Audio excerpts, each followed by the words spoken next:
Hello guys! So, i-share ko lang po itong matagal na video namin dahil nagpunta po kami ng Negros Occidental last year. So, yan po, bago ko lang po i-upload. So, ayun na nga guys, pasyal po kami dyan sa Monkey Sanctuary, ng mga kasama ko, mga friends. Yan po guys, puro mga only po lahat yan dyan.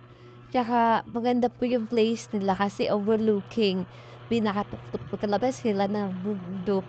Yan po. 20 pesos entrance fee po yan sila dito guys sa Negros Occidental. Yan po. Tsaka kayo guys, huwag po kayo mag-iiwan ng mga gamit nyo lalo na dapat isi-safety nyo po. Kasi yung mga umuwi na yan, mahilig po yan sila mangunguha ng mga gamit tapos hindi na nila binabalik. Kasi ginaakyat na nila sa pinakataas kaya hindi mo na maiabot talaga. Salamat. Thank you for watching.